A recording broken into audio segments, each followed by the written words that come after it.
Okay, thank you very much, and welcome to the European Union Share talk, Capitalising on ASEAN Internationalisation Strategies for the CLMV Universities.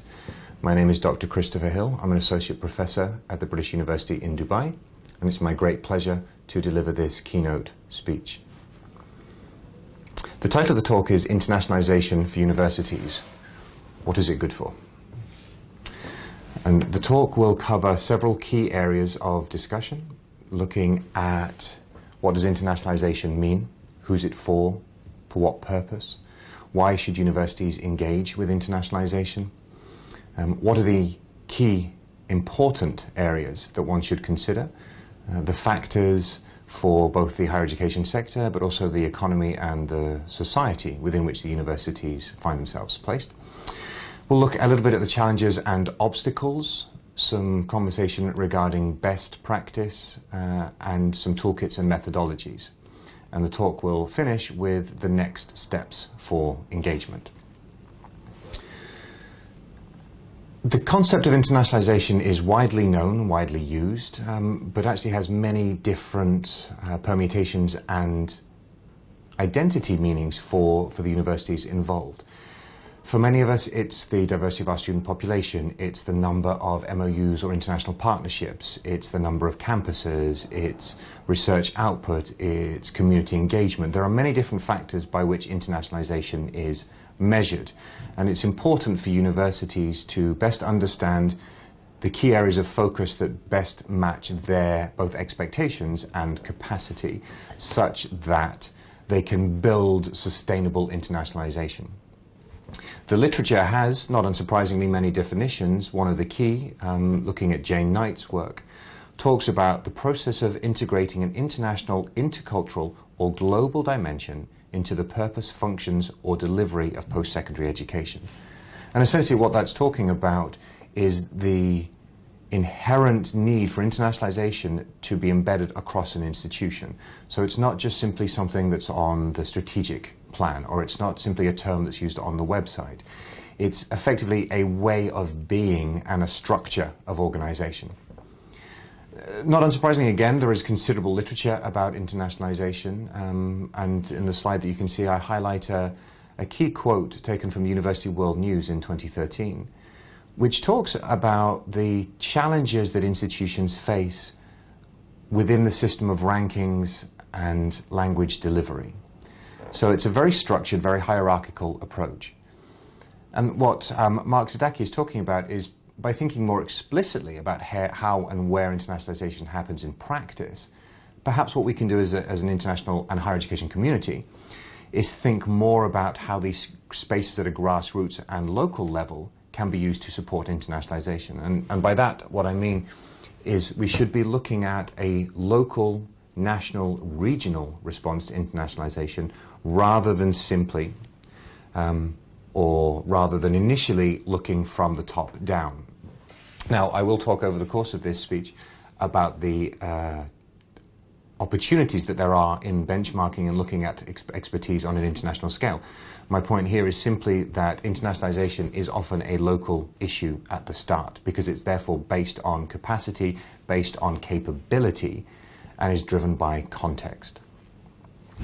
If we look at a few examples of current research into the region that we're talking about with CLMV, and more broadly the ASEAN region, a recent article in the Higher Education Evaluation and Development Journal, for example, looks at the student mobility programs that already exist within the ASEAN region and looks at a comparative framework to better understand how institutions and governments can support mobility.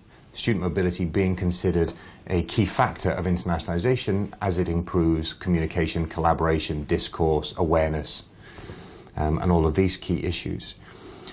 The findings of this article looks at the need for a stronger decision-making model and increased financial support in order to support the creation of an effective network. It certainly highlights the fact that an effective network already exists in potential within the ASEAN region. And therefore, the challenges notwithstanding, there are areas and factors that can be explored and even exploited to support internationalisation on a regional level. A recent edited book looking at higher education in the Asian century with a collaborative approach using European academics and academics from the ASEAN nations demonstrates the fact that transnational education or international education or the development of this type of educational space differs depending on motivation, context, capacity and need. A key issue that we must consider with internationalization is that it is a very broad but equally diverse field that doesn't have a single appearance or single mechanism, and therefore our response on a national level should be tailored accordingly and should be driven by expectations and capacity. So I think key questions that universities need to ask themselves is, what does internationalization mean for you? What is the understanding within your institution, within the faculty level, within the administration and senior leadership? To what extent can it be already mapped? And what are the expectations and the forward drive? When an understanding, or at least an agenda setting, has been developed, it's then obviously necessary to look at which approach will be undertaken. And so institutions need to decide on the value and the direction, but they should, I believe, keep in mind contextual answers to contextual problems. So internationalization is not a silver bullet that can simply be superimposed on any institution. It should be a response to a particular agenda that is required for development, and therefore we have the diversity of the issue. So in terms of approach, there's clearly key issues about discussion and engaging with partners, learning from relevant experience, the ability to both adopt and adapt. Where good practice exists, clearly it makes sense to learn from it, but also it needs to be adapted and relevant to local context.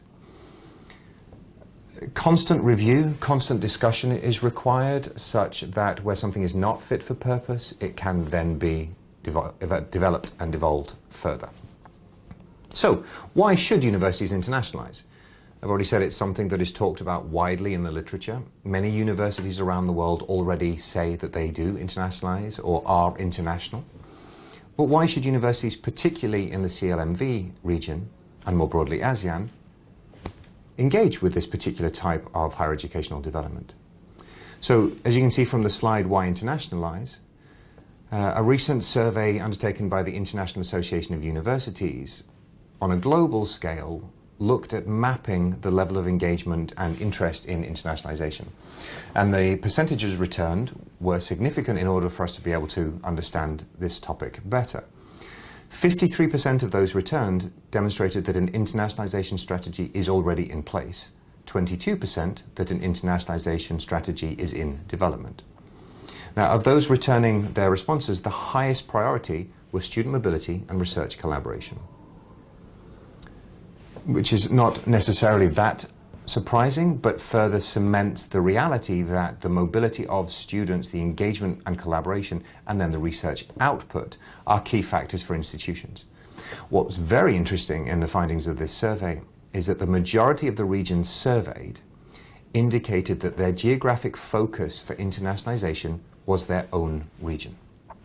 And that's of tremendous value, particularly for the ASEAN region, where mobility of students, for many factors, whether it's language, culture, time zone, distance, are easier than dealing with the hugely international travel of moving from Asia to the West, for example. Now, there are key factors in other review studies that are listed on the slide where the student perspective of internationalization, the value to the students is that it allows them to live and work and study in different climates and different countries, which better prepares them to live and work in the globalized world. And when we look at the employer perspective, there's also considerable interest in students with international exposure, whether it's a full mobility program or an exchange program or even international exposure domestically. When we look at the percentage of students that get to travel abroad, clearly that's not representative of the whole, and therefore institutions can still work to internationalize at home and look to further integrate international experiences on a local level. So, why not internationalize?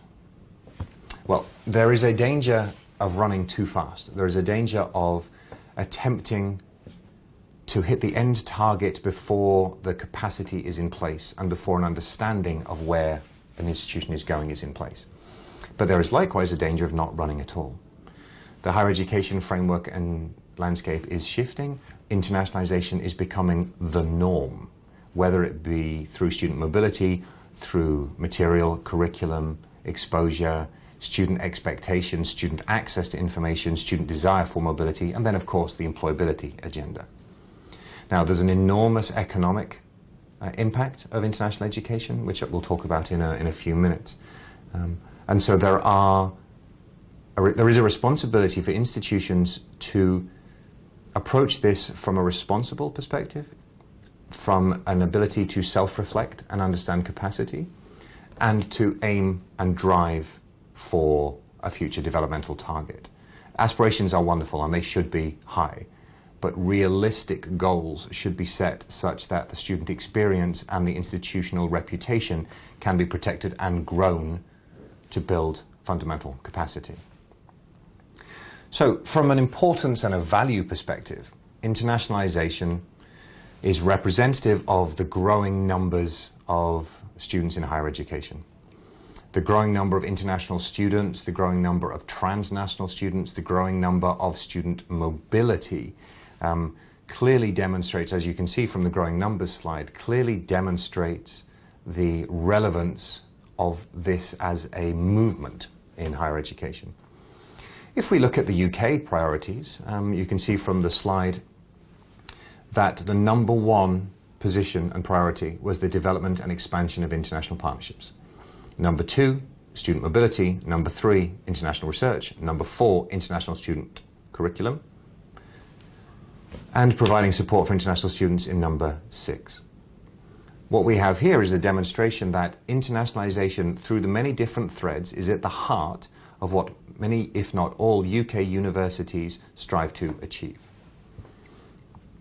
If we look closer to home in the ASEAN context, you can see from the slide about student mobility and economic performance that the combination of inbound and outbound student exchange and the links to per capita GDP, there's a strong correlation. Now clearly it's not a foregone conclusion, but the ability to encourage the mobility, the option to encourage brain circulation, and of course to retain, where possible, this expertise and embed it in either research output or the employability agenda, are fundamental to the activities that one should be considering. There's some statistics on the next slide about the HM government's, the UK's international education, where the global growth potential is 7% each year from 2012 to 2017 on all forms of education. The statistics on the global e-learning market, which is another factor to consider. And the UK here is listed as the second most popular destination for international higher education students, with 13% of the global total in 2011. That's a simple one country example. Now when we look at the growing population within the ASEAN context, the increased middle class, the increased ability for mobility, we recognize, or should recognize, the enormous potential that exists in this area. From an economic impact, the value of internationalization, to give you the example of Australia, in 2016, the value was 20.3 billion, Australian dollars. And transnational education, the mobility of students to study degrees in a country not their own, and from a host not of their own country, was valued at almost £500 million per annum to the UK higher education sector, representing 11% of international student fees. Closer to home, the Malaysian example is one to very much focus on in terms of an economic impact. Malaysia has a continual drive to increase the number of international students. Starting in 2011, the increase expected from 90,000 to 200,000 by 2020. This would have been an impact of almost 120 billion sterling pounds. This was readdressed in 2014, when the target reached was then 135,000 reported, and the new target was set at 250,000 international students by 2025. Clearly, Malaysia has the capacity to host this number of international students. and therefore has the already internal workings to chase such ambitious targets. And therefore it's an example one can look to in terms of the economic benefit of increasing international student recruitment and international student mobility. I think one factor to consider, particularly in the ASEAN region again, is the number of international schools available. And therefore the simple number of students at secondary educational level who, one assumes, would also be looking for an international university experience and are therefore a pool of students already resident or studying within the region that could be explored. Some of the challenges and obstacles then that we should consider. In the current climate, ASEAN universities face a very rapid pace of development. The necessity to compete, if not aspire to, the international rankings and recognition system, global employability, and the expectations from a governmental drive linked to national development and national strategy. There are many, many options and many opportunities, and all of these, of course, contain their own set of challenges. Partnership and joint degrees are often a way that universities look to expand and explore international collaboration. These are often driven by an imbalance of power and recognition and require, therefore, some careful consideration when one enters into this type of activity. There is a dramatic increase in demand in higher education as access becomes wider and mobility will increase. Therefore, there is a capacity and an expertise issue that universities must face. And therefore, the ability to greater collaboration provides perhaps an opportunity to respond to this. Now, although great work has been done within the ASEAN region in terms of balancing the academic calendar, as you can see from the timing issues, the different start dates within the APAC university's academic year make the concept of student mobility challenging, to say the least. So the point I'm stressing here is internationalization and the pathway to internationalization often rests on some very fundamental administrative and procedural issues, which of course are not without their challenge and not without their motivational design as to why calendars begin the way they begin.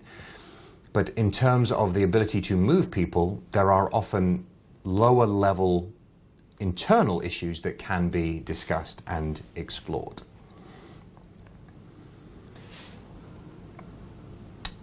Within the ASEAN region, we of course need to take into consideration transfer of credits, the ability to accurately move students from one to another, the medium of instruction, so which language of course are students going to be taught in, and then the extent to which it's affordable and whether students, as one would expect, require financial support and scholarships.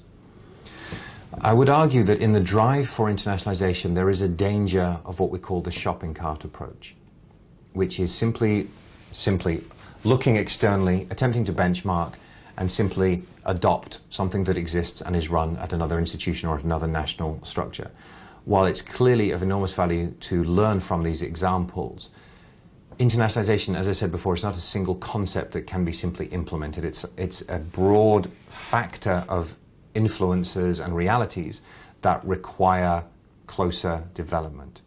So, as I said before, there is certainly a necessity to develop internal capacity, to introduce developments that are sustainable.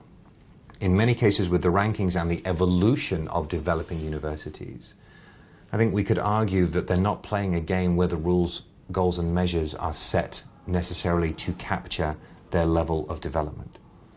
And so a university should not aspire to be in the top 100 tomorrow, but should aspire to be in the top 100 within a set period of time and therefore build capacity accordingly to reach this goal. Failure of contextual development and sense of reflective development, I think, can cause more damage and more harm than good. So, a few words then perhaps about some examples of good practice and good initiatives that people can follow. Collaboration clearly is of enormous value, and this is something that absolutely should be entered into. As I said before, there is often the issue of imbalance, and so while universities, particularly perhaps within the CLMV region, are looking to partner with international partners of repute, there needs to be a realistic assessment of potential partnership. So rather than aiming for the university that is absolutely number one and perhaps doesn't understand your own capacity and your own unique selling point, it's important to build sense of capacity, build sense of identity, and approach and identify partners where there is, of course, good reputation and a level of trust, but the ability to ensure relevant and valuable outcome and impact. So I think it's worthwhile leveraging the contextual value to coordinate and ensure strategic internationalization. Who are you? What do you want from internationalization? What can you offer? What can be developed, and for what benefit and for whose benefit? There are opportunities, indeed, for the ability to develop international research activity, whether it's through collaboration or exchange. This can perhaps have impact on teaching capacity, research output, staff development. There are opportunities to explore joint PhD or degree schemes. And there are, of course, the ability to identify key research themes and indeed research networks on a global scale. These are, of course, all key elements of the internationalization agenda and can be done to some extent without the necessity for people-to-people mobility, but the mobility of ideas and information.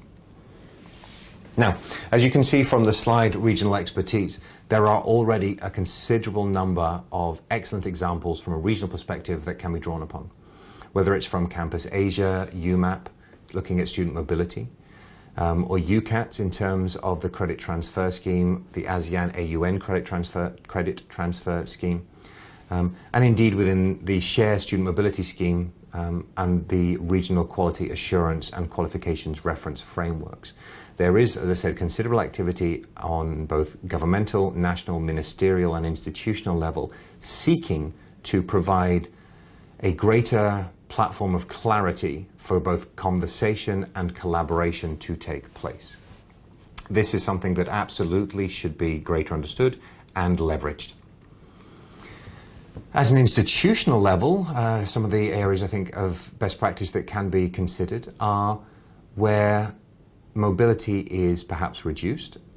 Even when it exists, we should be looking at embedding an international dimension in academic programs, whether that's from the examples that are used in teaching, whether it's from access to information, whether it's from the development of collaborative engagement through online resources or through virtual classrooms that provide exposure to our students and indeed staff to ideas outside of their own national level of expertise. We can certainly look and should be looking to promote scholarship for teaching and learning to foster excellence. So improving the professional development of our academic colleagues and administrative staff in order to support the development of a research culture and agenda that not only raises the international profile, but also drives teaching and learning, and the cycle continues. From a curriculum and teaching perspective, good opportunities are to increase student feedback and in-classroom experience such that you can adapt your teaching responses to needs and expectations. I'm not talking about driving the entire agenda from a feedback perspective, but it's important to capture experiences and opportunities. There are, of course, training courses and activities that can be introduced and supported from a staff perspective, and these can help expose and internationalize our staff's understanding and experience. On the ground, opportunities to leverage student mobility that already exists is through schemes such as student mentors. So rather than losing the knowledge that has been gained and the experience that has been gained, students that have had the ability to exchange through programs or activities, ask them to perhaps give presentations, ask them to raise their profile, embed them in the classroom experience such that you can increase the understanding and opportunities and indeed demand. Now, there are, to talk about some of the previous examples I gave, there are many examples of methodologies and toolkits that institutions can look to better understand. I've got a couple of examples that are all open source, and the links are provided. The first one is from the Higher Education Academy in the UK, which looks at what's called their Internationalisation Toolkit. It's a very evidence-based approach. It looks at benchmarking performance, it looks at learning and adapting and adopting from previous examples. And it's an opportunity to explore perhaps a resource that provides comprehensive information about how universities can internationalise at all levels of activity. An example from an institution is Liverpool John Moores University resource, which is on the Internationalisation Toolkit slide. And this is about a particular focus on internationalising the curriculum, drawing heavily on their example and experience in China. And a very key lesson to learn and to take away from this toolkit is the fact that it highlights there is no single approach to internationalising. We have to understand who we are, where we are coming from, where are we aiming to get to, and what do we hope to achieve. And then, critically, how do we measure success? How do we know when we have achieved, and how do we know when we have arrived at the next level, such that we can then further improve and develop? An example from the European Association for International Education, the EAIE, which is listed on the Internationalisation and Quality Assurance slide. This is a key resource in providing guidance for institutional managers and leaders. And the toolkit looks at providing advice and guidance on how to maintain or increase the quality of internationalisation activities and manage quality assurance. And this comes back to one of the points I was raising earlier, that the partnership and collaborative experience can often be driven by an imbalance. And therefore it's important that from a brand perspective, from a recognition perspective, from a student experience, from an institutional integrity perspective, institutional leaders and managers look to monitor closely international engagement. Quite often international engagement can be driven from a person-to-person approach. An academic meets another academic at a conference, they build up a rapport, they build up a relationship, they may look to exchange, to develop ideas through collaboration from research, or indeed this may lead to student mobility programs. Now this individual drive is fantastic, but it must be supported from an institutional perspective and must be managed from a quality assurance perspective, such that everybody within the equation benefits. From an ASEAN perspective again, you can see on the ASEAN activity slide, there is again a considerable level of expertise already in place, both from a recognition of degrees, from a quality assurance framework which is based on mutual collaboration and discussion, and from a student mobility perspective which supports and encourages activity. And at the policy dialogue in Laos, issues and details of the Share Exchange Programme and Scholarship Fund were discussed, and that is clearly a view, there is clearly a view for that to be embedded across the region and driven by a national agenda to support ASEAN student mobility as an integral part of the internationalisation of the region. So, in summary, internationalisation, somewhat bizarrely perhaps, is a local issue. There is enormous value in the exploration and development on an international scale, but it must be driven by a clear understanding of what is needed and why it is needed.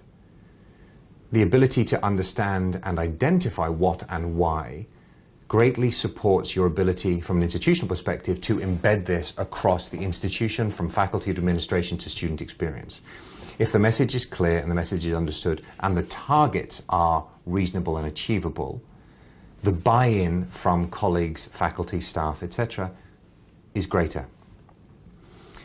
Of course, it's driven by student expectations to an extent, it's driven by student experience, but the institution must have the capacity, at least at the beginning, to engage with this process.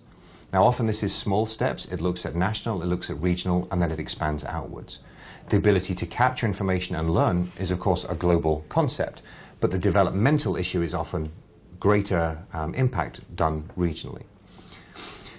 Any activity of internationalisation, whether it's student mobility, research collaboration, degree sharing, joint programs, universities must have systems and internal support in place. This ranges from processes to policies to support networks to training, and the training for administrators, how to manage international partnerships, how to engage with international colleagues, how to even begin the process of an international conversation. Teaching staff, how to teach international students, how to teach international curriculum, how to embed new technology, new techniques into their experience. And then, equally importantly, how to export their ideas. Internationalization should not simply be the region of ASEAN or CLMV pulling ideas from other universities and other countries. Indeed, it should be exporting ideas and expertise from a local to a regional to an international. So we increase internationalization, circular perspective rather than linear. I think it's very important for us to be able to understand how to measure and identify success. Because internationalization is such a big term and so easily and so readily used by universities around the world, I think in essence the concept or the reality becomes somewhat watered down. If everybody is international, what does it mean to be international? Is it simply that the definition of a university is now an international place of research and learning? Therefore, with the different degrees and different grades of internationalization and the different factors that can be considered, it's clearly important to understand what are we looking at, what are our targets, what are our reasonable and achievable goals, and what are our aspirational goals, such that universities can build towards targets and to grow accordingly. So I think it's absolutely critical to learn from good examples, to gain information and expertise from where you can, regionally, internationally, and I presented a few examples, and of course there are many, many more. But it's very important also to develop own resources, and this is the adopt and adapt process. Learn from other institutions, but from an internationalization perspective, make it a local contextual issue that responds to your identification of issues and needs. National support is clearly required, whether it's ministerial, governmental, or indeed cross-border within the regions. Institutions can drive these agendas, but they can also respond to national agendas where funding is set, and therefore bespoke and tailored programs of regional and international collaboration can be put in place. And these are indeed key supporting factors. So in terms of the next steps, not just for this conference and policy dialogue, but indeed tomorrow and the next day, it's important to engage with this concept. Internationalization is happening everywhere all the time. And in many cases, there are good examples within your institutions that can be further capitalized on, further promoted, further explored, further exported. So I think it's important to have a clear sense of self, both from a contextual capacity perspective and also an aspirational drive. Build relationships and engage. Look to your colleagues within your institution, look to institutions within your country, within your region. Look internationally, but build relationships and engage. Learn from the theory of internationalization, but discuss the practicalities. The lessons of how an institution practically set up a student mobility program, how they practically engage with an international partner, how they practically embed and develop teaching resources. These are fundamental to the success of the internationalization agenda. There are clear examples, as have been talked before, of countries in the region working together. A recent example from the British Council involves Thailand and the UK. It was a program built to develop the partnership process between UK and Thai universities. As you can see from the final slide, next steps and engagement, there are resources have been made available as a result of this, and there are very interesting key examples of innovative, contextually driven, balanced partnership activity, where the process of internationalization and the engagement benefits both parties to different and varying degrees, but based on their own experience and demands. So, in conclusion, internationalization is an enormously complex, diverse, fundamentally integrated process that you are already engaging with. You can clearly do more, as can we all, and you should do more based and driven by your own institutional perspective, capacity, and expectations. Discuss, adapt, engage, and where possible, adopt, and then look to export your own ideas such that the internationalization of the CLMV region becomes a platform for greater integration within CLMV and more broadly in ASEAN, and then further afield. Look to learn from internationalization and then look to drive it.